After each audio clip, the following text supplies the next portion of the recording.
So today we are here to talk about 5 AEW wrestlers who are about to break out in 2025. Break out meaning they're not a main eventer and they aren't champion yet. I also asked you on X who you think are the breakout stars in AEW right now. I'll be going through that one as well. For my very first breakout star, I think it'll be super obvious if you watch my streams and if you follow me anywhere, you already know who I'm going to say, which is Harley Cameron. Harley Cameron, that damn entertainer. She is so charismatic. She's really good at improvising. So I can't wait until they give her opportunities to drop promos. You have Timeless Tony, you have Mariah May. Well, we don't really know where Mariah May will end up. You have Athena, you have Willow Nightingale. They all drop great promos, and I would like to see that interaction with Harley Cameron, because Timeless Tony versus Mariah May was such a good damn rivalry, and that was because not only are they great in the ring, they're really good with their characters, they're really good with their mic work, and Harley Cameron can easily be that in 2025, and I hope that she does remain in major storylines or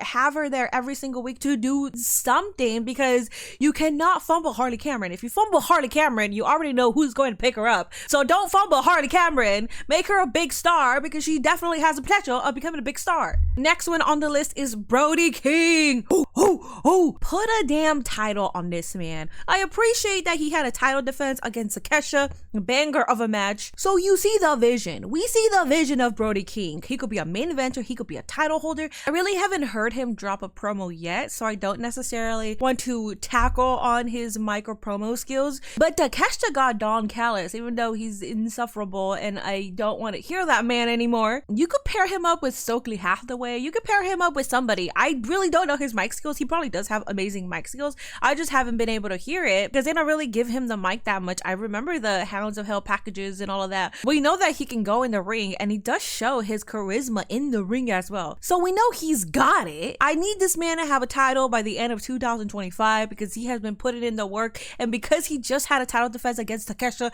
I feel like it's a possibility for him to become the new TNT champion. And I know Adam Cole is holding that right now, so let's go ahead and run Brody King versus Adam Cole. We can make that a long-term feud, you know? We don't just gotta do like one quick match and that's it. I need Brody King in major storylines. I want to see him have feuds with people, not just matches. I want to see him have feuds with people. Next one on the list, number 3 on the list, is Queen Aminata. Woman, you damn freaking star. If you don't know who Queen Aminata is, the first time I ever saw Queen Aminata was on Dynamite, and I immediately became a fan. This woman could wrestle, but within her matches, she shows this like aggressive side. She shows that she has something in her and she's waiting to unleash it. And that's what I love about her. Because there was this one time where she's like kicked the crap out of, I think it was Julia Hart. I can't remember who it was.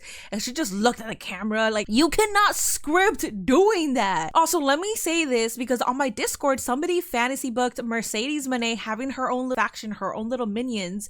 And beside her was Jakar Jackson and Queen Aminata. Queen Aminata should be broadcasted more on Dynamite. She has the potential in the damn world. I'm ready to freaking see what she could do. Pair her up with Mercedes Moné. Have her and Harley Cameron have a feud for several months, because Queen Aminata is a baddie, but you also know that she's also scary at the same time. And then Harley Cameron is so like bubbly and silly. I think that would make for either a great tag team or a great rivalry. Next one on this list, I'm so happy to freaking talk about this one because I think both of them had talent, but now that they're separated, you can see someone who the crowd is really behind and is closer to having a title or being in the main event seed, and that is Anthony Bowens. Pardon me while I flex my Bowens acclaimed jersey. Anthony Bowens is so multifaceted and talented. He's so charismatic. He has charisma through the damn roof. It's funny too because I had the opportunity to ask him a question at the Queen of the Ring premiere. I am not a journalist. I don't do media like that, but I had the opportunity and I'm not gonna say no to it. I felt like I should have been more prepared. I got the entire guest list minutes before and I didn't realize that the majority of the AEW roster was going to be there, and I was like, oh my god, I love all these people. I want to ask them so many things, but I didn't didn't want to ask any disrespectful questions or something they're not comfortable with, so I wouldn't know how to navigate that. But when I saw him, I wanted to ask him about Max Caster. I wanted to ask him about his AEW journey. I wanted to ask him about his experiences. I just wanted to ask him like all of these questions, but we were at the Queen of the Ring premiere, so I was like, should I ask him about Queen of the Ring or should I ask him about themselves? And the question that I came up with was, does pineapple belong on pizza? Because he posted on Twitter asking people to ask him a question. That was my question, and he said no. So I was like, okay, that's the one thing that I can relate to you right now. I'm obviously a fan. I know a lot about you, but I was like, and then I said, thank you for your time. I fumbled, I know. But it makes me so damn happy and proud that he is solo right now. So hopefully they use his charisma. I will admit I have not kept up with Collision, so I haven't necessarily seen if his persona changed or not. Please let me know down in the comments if his persona changed or anything like that. If he has upcoming feuds, because I know I believe he just had a match with Lee Moriarty. I can never say his last name. Lee Moriarty. Next one on the list, and you guys already know who it is. This is the final pick, and his name is the protostar Kyle Fletcher. I mean, talk about a guy that has it all. Not only does he have in-ring, he's charismatic, he can talk, he can show his character, he can show his aggression in the ring, and on top of that, he actually has the look. And I don't mean to say that in a certain way. I'm saying he is called the protostar for a damn reason. He is the poster child of a star, and on top of all of that, he's young. He has a future, a bright future ahead of him. I think he should really go on a run, on an undefeated run. I've always said you should just make Timeless Tony the face of AEW's division, and I mean the division, women's and men's. But if you need a man, I think Kyle Fletcher should be that man, because he's a young star right now. He also has like the look that's like popping right now, you know, anime, K-pop, grungy, like there's so many elements to fashion right now, but he looks like someone who is very in tune with what's happening right now, so that will bring a younger audience, that will bring a different audience. If you have Kyle Fletcher all over your posters, all over your commercials, people are going to see that. Proto star glasses, which is so good. Whoever packaged Kyle Fletcher, if he did this himself, I mean, even more of a reason that he's a star, but whoever packaged him, help package who he is as an overall general star, you are freaking